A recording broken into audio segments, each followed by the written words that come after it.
तो अब हम इसमें जानेंगे पैराग्राफ सेटिंग। तो पैराग्राफ में देखिए यहाँ पे सबसे पहले हमको दो ऑप्शन मिलते हैं, जो कि हो गया डिक्रीज इंडेंट और इंक्रीज इंडेंट। तो पहले तो हम लोग समझ लेते हैं इंडेंट क्या होता है। तो यहाँ पे देखिए नंबरिंग दी है 1 2 3 4 5 6। तो जो नंबर लिखे हैं इसको बोला जाता है रूलर। और रूलर में यहाँ पे देखिए स्टार्टिंग में 2 पॉइंट दिख रहे हैं और एक लास्ट में पॉइंट हो गया। तो जो पॉइंट होते हैं यही होते हैं हमारे इंडेंट। तो इनको इंडेंट बोलते हैं। और इसको जहाँ पे भी हम लोग सेट करेंगे मैटर वहीं से लिखना स्टार्ट होता है। जैसे कि हम लोग यहाँ पे आ जाते हैं और इसको खींचते हैं, तो ये पॉइंट पकड़ा और इसको ड्रैग कर देते हैं। तो इसको हम लोग रख देते हैं 2 पे। ये 2 पे हो गया और ये हो गया 1 पे। तो जो ऊपर वाला इंडेंट होता है ये वाला होता है फर्स्ट लाइन के लिए, मतलब पहली लाइन। जो हमारी फर्स्ट लाइन होगी वो कहाँ से लिखेगी, तो फर्स्ट लाइन हमारी लिखेगी 1 से, और फर्स्ट को छोड़ के सारी लाइनें जो होंगी वो सेकंड से लिखेंगी। और एंड कहाँ पे करना है, तो एंड हमको करना है 5 पे।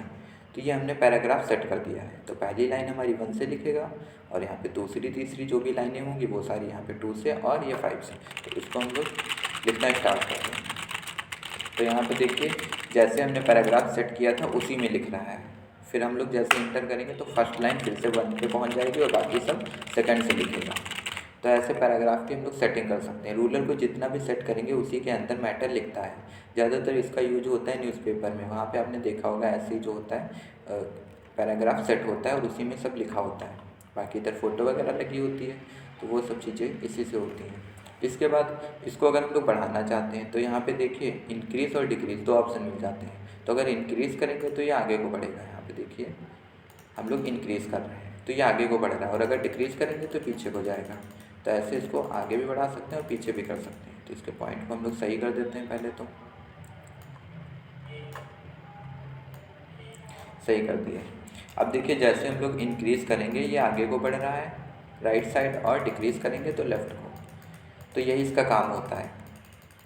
इसके बाद नेक्स्ट ऑप्शन मिल जाता है बुलेटिन नंबरिंग। तो बुलेटिन नंबरिंग से क्या होता है, तो जैसे कोई लिस्ट होती है, जैसे होता है टाइप ऑफ कंप्यूटर। तो जहाँ पे किसी का प्रकार पूछा जाता है कितने प्रकार के होते हैं, तो वहाँ पे हम नंबरिंग में बताते हैं कि नंबर 1 ये हो गया, नंबर 2 ये हो गया, ऐसे करके। तो अगर हमको नंबरिंग में कोई भी चीज़ दिखानी है तो यहाँ पे बुलेटिन नंबरिंग पे जाएंगे, और यहाँ पे देखिए डॉट भी दिया है, 1 2 3 4 में भी दिखा सकते हैं और ABCD में भी।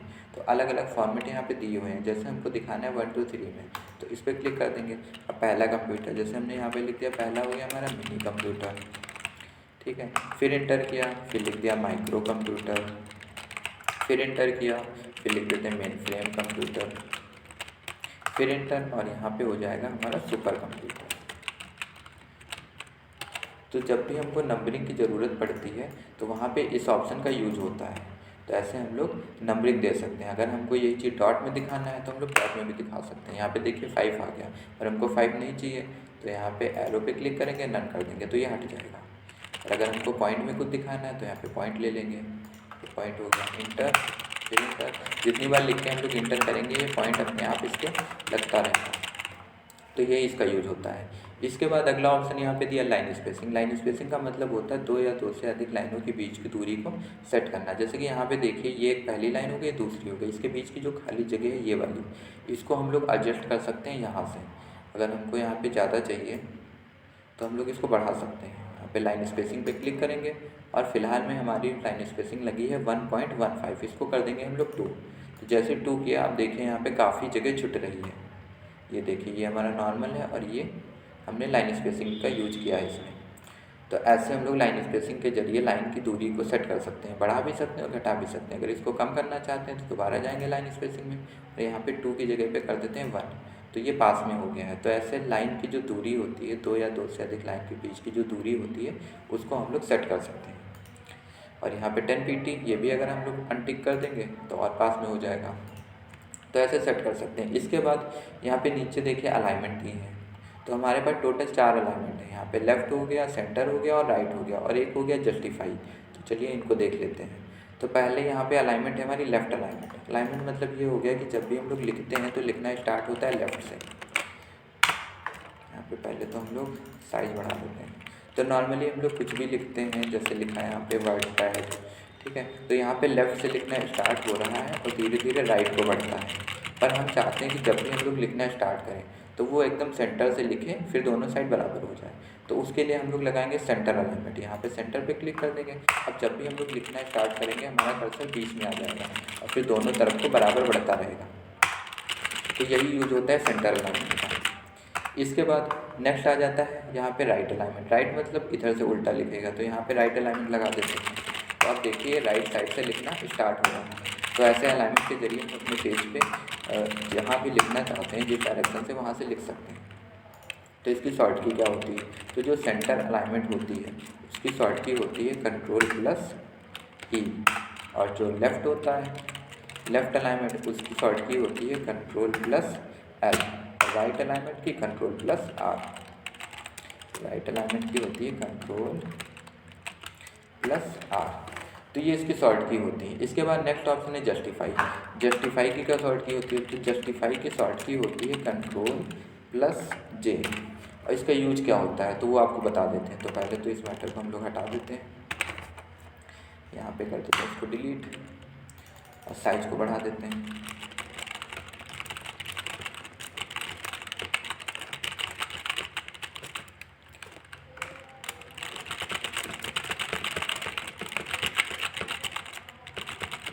जैसे ये मैटर हमने लिख लिया है, अब लिखने के बाद हम लोग इसमें जस्टिफाई का यूज़ करेंगे।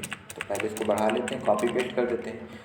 तो अब इसको पहले तो सेलेक्ट करना पड़ेगा, उसके बाद कर देंगे जस्टिफाई। तो जैसे ही जस्टिफाई करेंगे यहाँ पे देखिए लेफ़्ट में राइट साइड में ये जो है काफ़ी मैटर जो है इधर खिंच गया थोड़ा सा।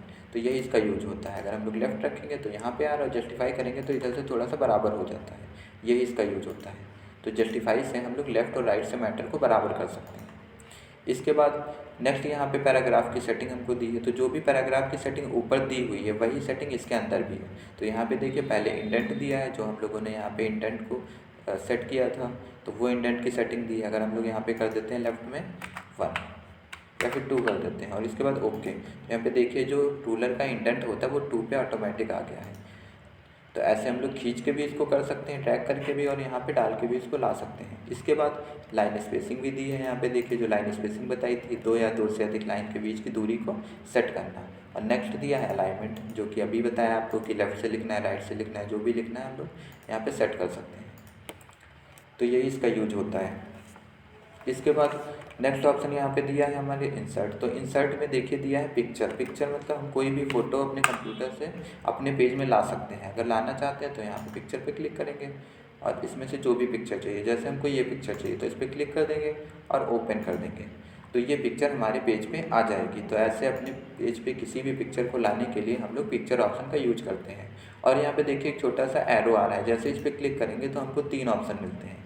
पहला तो पिक्चर, जिसके जरिए हम लोग पिक्चर को लाते हैं। दूसरा दिया चेंज पिक्चर, मतलब इस पिक्चर को हम लोग बदल सकते हैं। और तीसरा ऑप्शन है रिसाइज पिक्चर। रिसाइज मतलब इसके साइज को कम या ज़्यादा करना, तो हम लोग रिसाइज करते हैं। तो यहाँ पे रिसाइज पे जाएंगे, तो फिलहाल इसका साइज़ है 100%, हम लोग कर देते हैं यहाँ पे 50 और ओके। जैसे ही 50 किया इसका साइज़ देखिए कम हो गया, ये पिक्चर छोटी हो गई है। और अगर बड़ा करना चाहते हैं तो दोबारा पिक्चर में जाएंगे और रिसाइज पिक्चर, इसको कर देते हैं 150, इंटर। तो 150 पे काफ़ी बड़ी हो गई है। तो ऐसे पिक्चर के साइज़ को हम लोग एडजस्ट कर सकते हैं। इसको नॉर्मल कर देते हैं 100, तो नॉर्मल हो गई। इसके बाद चेंज पिक्चर। चेंज मतलब बदलना। अगर इसकी जगह पे कोई दूसरी पिक्चर हम लाना चाहते हैं तो एरो पे जाएंगे और चेंज पिक्चर कर देंगे, तो चेंज कर दिया। इसके बाद कौन सी पिक्चर चाहिए उसकी जगह पे, जैसे हमको चाहिए ये वाला वॉलपेपर, तो इस पर क्लिक किया और कर दिया ओपन, तो ये आ गया उसकी जगह पे।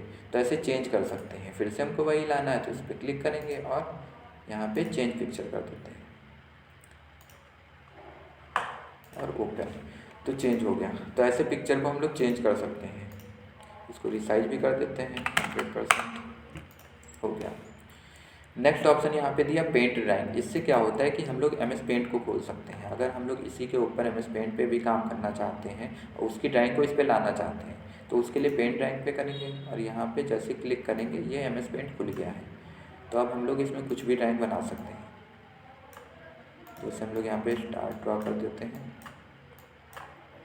और इसको कलर कर देते हैं। और कलर करने के बाद जैसे इसको कट करेंगे ये ड्राइंग हमारे पेज पे आ जाएगी। तो यहाँ पे देखिए हमारे पेज पे ये ड्राइंग आ गई है। तो यही इसका यूज होता है। पेंट ड्राइंग से MS पेंट खुल जाता है, उस पर हम लोग कोई भी ड्राइंग बना के अपने पेज पे ला सकते हैं। फिर नेक्स्ट ऑप्शन इसमें हमको मिल जाता है डेट एंड टाइम का। तो इसमें जो डेट एंड टाइम होता है इससे हम लोग करेंट टाइम और डेट ला सकते हैं। तो वो कैसे लाएंगे, देखिए यहाँ पे क्या डेट दी है, जो डेट और टाइम दिया है वो यहाँ पे इंसर्ट हो जाएगा। तो डेट एंड टाइम पे क्लिक करेंगे और बहुत सारे यहाँ पे हमको फॉर्मेट मिल जाते हैं। जो भी फॉर्मेट चाहिए उस पर क्लिक करके ओके कर देंगे, तो उस फॉर्मेट में हमको यहाँ पे डेट ला देगा।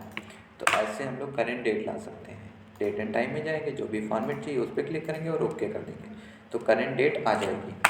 इसके बाद नेक्स्ट ऑप्शन दिया इंसर्ट ऑब्जेक्ट। इंसर्ट ऑब्जेक्ट से ये होता है कि कोई भी दूसरा ऑब्जेक्ट हम लोग अपने पेज पे खोल सकते हैं। जैसे कि हमने पेंट खोला था और उस पर ड्राइंग किए थे और जो भी ड्राइंग किए थे वो हमारे पेज पे आ गई थी।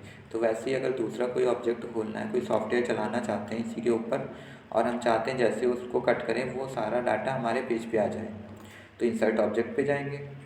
और उसके बाद इसमें से हम कोई दूसरा ऑब्जेक्ट ले लेते हैं, जैसे कि यहाँ पे ले लेते हैं MS एक्सेल को ओके कर दिया। तो जो भी काम हम लोग एक्सेल में करेंगे वो काम हमारे पेज पे आ जाएगा। यहाँ पे जैसे एक्सेल पे हम लोगों ने ये लिख दिया और लिखने के बाद इसको कट कर देते हैं। जैसे कट करेंगे पूरा डाटा जो होगा वो यहाँ पे आ जाएगा। तो यही इसका काम होता है इंसर्ट ऑब्जेक्ट का, कोई दूसरा ऑब्जेक्ट खोलना और उस पर जो भी काम करेंगे वो काम हमारे पेज पे आ जाएगा। नेक्स्ट ऑप्शन दिया फाइंड। फाइंड का मतलब होता है ढूंढना। अगर हम कुछ भी ढूंढना चाहते हैं, जैसे यहाँ पे ढूंढना चाहते हैं कंप्यूटर, पेस्ट कर दिया, कंप्यूटर कहाँ लिखा हुआ है, तो फाइंड में जाएंगे और कंप्यूटर यहाँ पे टाइप कर देंगे, उसके बाद फाइंड कर देंगे। तो जितनी बार हम फाइंड करेंगे उतनी बार ही हमको ढूंढ के बता देगा कि कंप्यूटर कहाँ कहाँ लिखा हुआ है। इसके बाद दिया है फाइंड में, फाइंड के बाद ऑप्शन हमको मिल जाता है रिप्लेस का। रिप्लेस मतलब होता है बदलना।